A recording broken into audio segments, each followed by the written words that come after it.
Hello, hello. Hi. All right. Well, welcome to Theatre B, to the AppNexus session. I hope everybody's enjoying Mobile World Congress so far. It's been a bit of a challenge getting to and from the event. I only arrived yesterday, and I wasn't expecting it. We had a similar problem in Cannes. Anybody who was there, they obviously pick these days for strikes deliberately. So congratulations for making it to the event, and congratulations to making it to this session here as well. For those of you that don't know who AppNexus is, we are a programmatic software business. We license programmatic technology to very large buyers and sellers of display media across video, mobile, desktop. Clients like WPP, Microsoft, Schibsted, lots and lots of other great partners. Of course, Gameloft, who you're going to hear from today as well.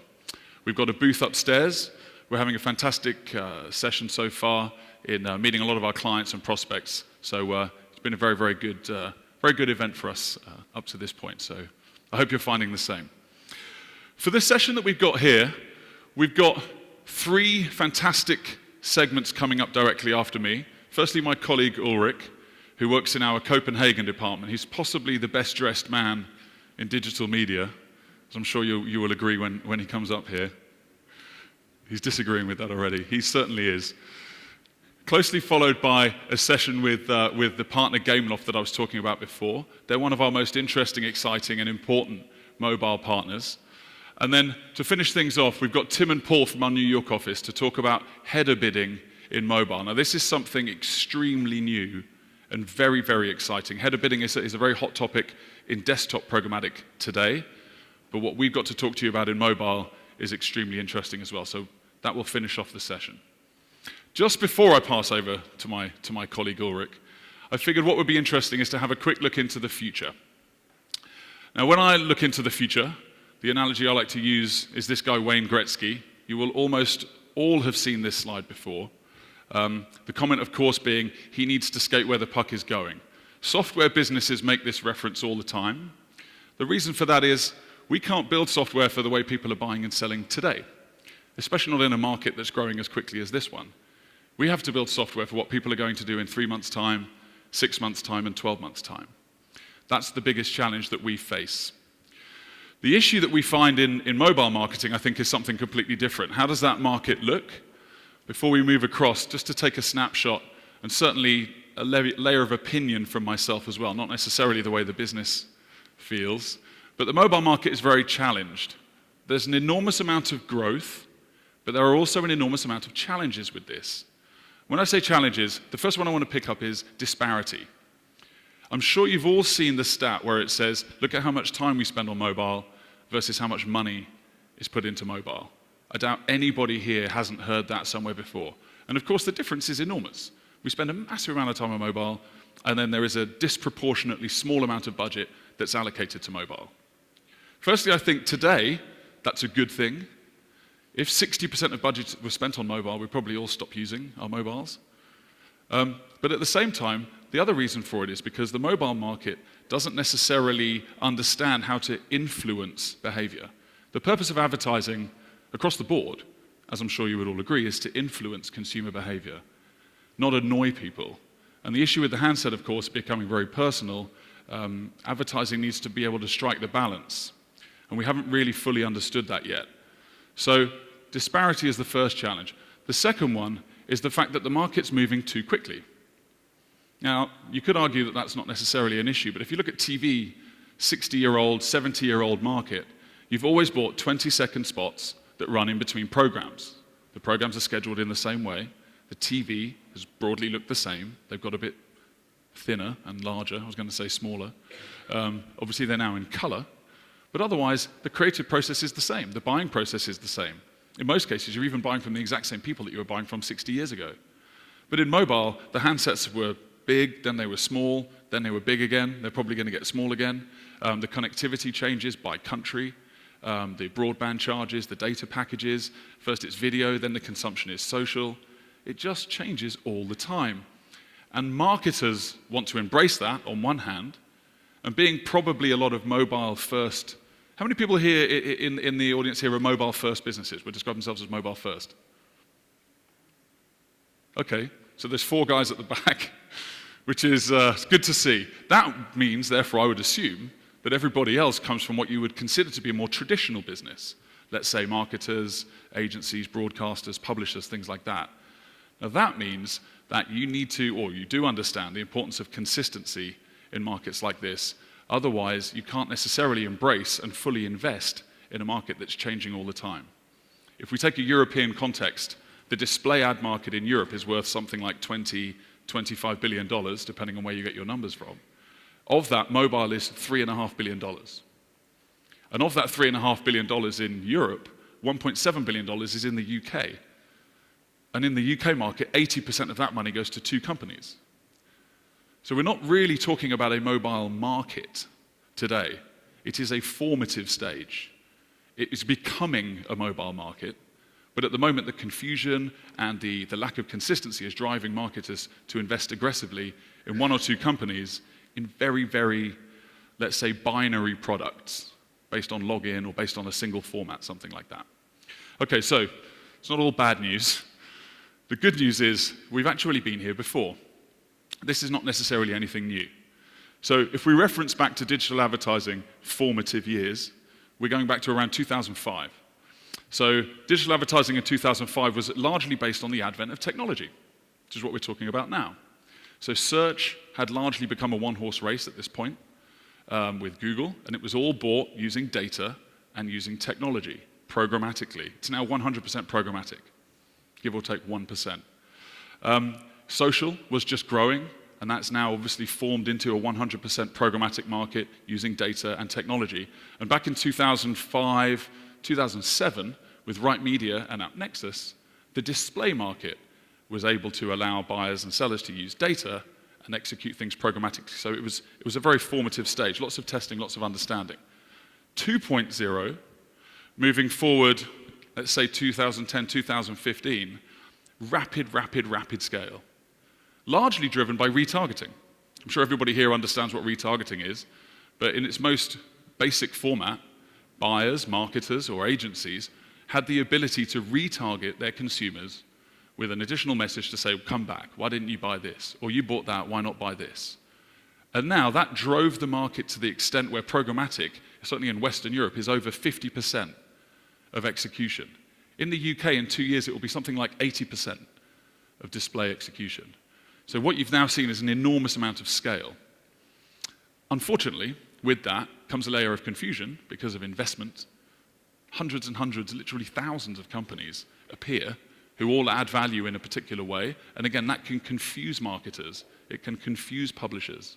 And then you end up back in a similar situation where it's just a little bit easier or more straightforward to continue to invest your business in 1 or 2 companies. And again, then you end up with a market that's not quite mature or necessarily open to opportunity for everybody else. So, what's next? If we've reached 2.0, what happens now? This is a stage of what we like to call transformation. Not like we like to call transformation, I'm sure everybody would call it transformation. The notion that businesses can no longer silo. It's not just okay now to say, well, we're just going to do a bit of mobile, or we're going to do a little bit of programmatic, or we're going to use some of our data. That's not really okay. Those businesses are likely going to lose. You know, we're talking about the tipping point having already been reached. Tipping point, of course, being the reference to this Malcolm Gladwell quote. Businesses now need to legitimately transform the way that they think about these things. The mobile-first companies in the room that put their hands up are probably thinking, well, right, you know, everybody needs to start thinking the way that we think. You know, but if agencies control 90% of the budget in markets like the UK, you know, or 85% in markets like the US, they need to transform. They've siloed these operations inside their companies, and they need to completely change the way that they think about what they do. You can't just do it anymore. You actually have to be good at it. And that's a very, very different concept. That's an actual transformation. So that leads us into the 3.0 era, which we are calling programmable marketing. So this is a genuine transition. It's not a typo from programmatic to programmable. This is a genuinely different concept. Now, some people are thinking he's just spelled that wrong, right? Programmable. Now, what does the programmable era consist of? Again, largely three main things. What we've seen now is all of the different areas of marketing effectively arriving at the exact same place at the exact same time. So search, social, display, now TV, making it addressable with data, also the mobile market coming out of its formative stage now and reaching some of those larger numbers, looking to kick on to the next stage, all effectively colliding at the exact same time. And data is still at the heart of that, as is the concept of what we call open versus closed. That refers to platform architecture. I'll reference quickly what that means in a moment. And then finally, the notion of transparency and control. So these are the three core tenets for what's going to be important in the 3.0 era of programmable. Firstly, let's take a quick closer look at data.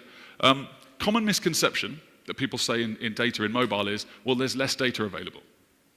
That's completely erroneous. There's actually really significantly more data available in mobile.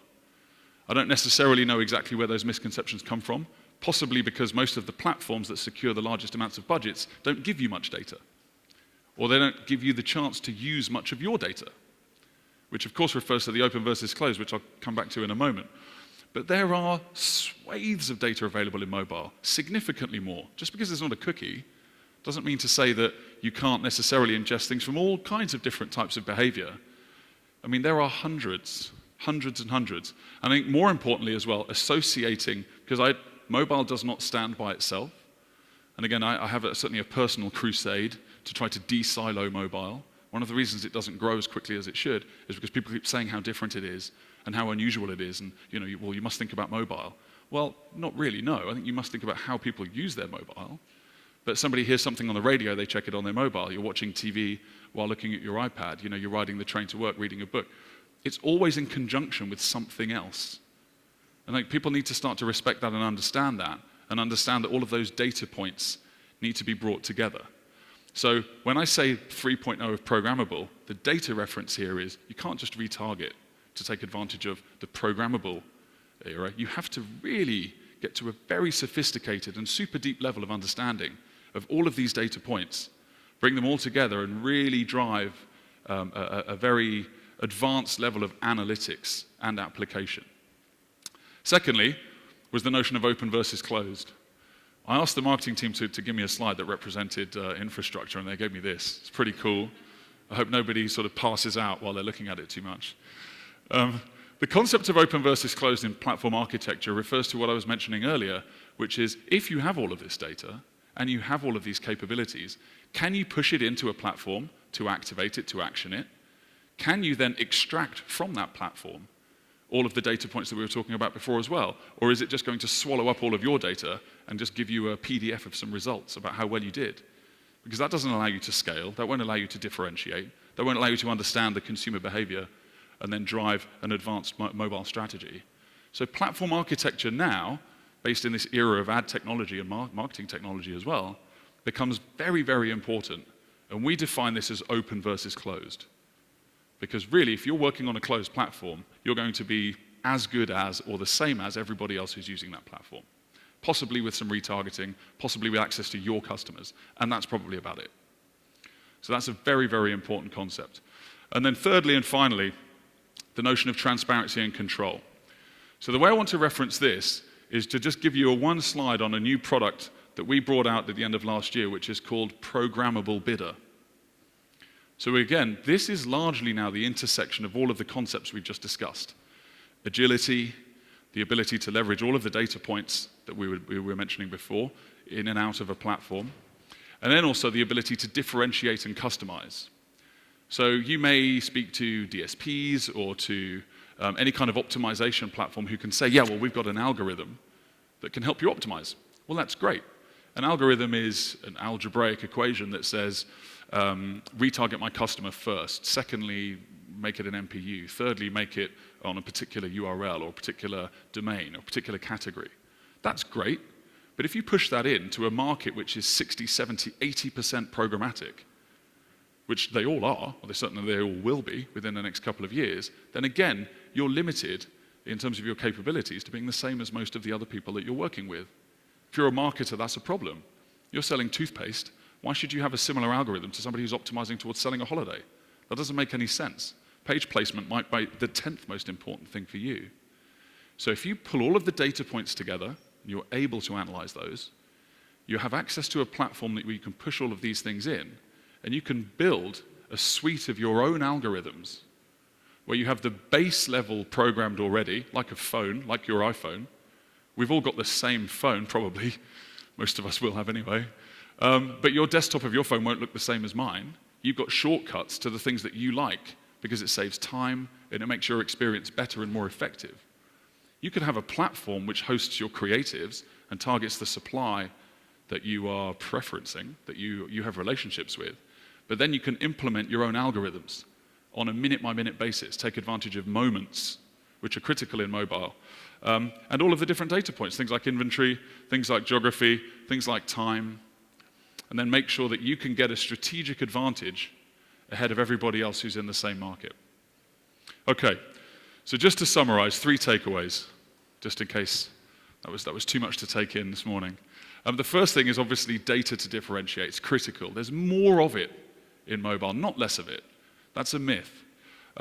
Secondly, we think open beats closed, but certainly be aware of the concept of open versus closed. Very, very important distinction. And then finally, the future is certainly programmable.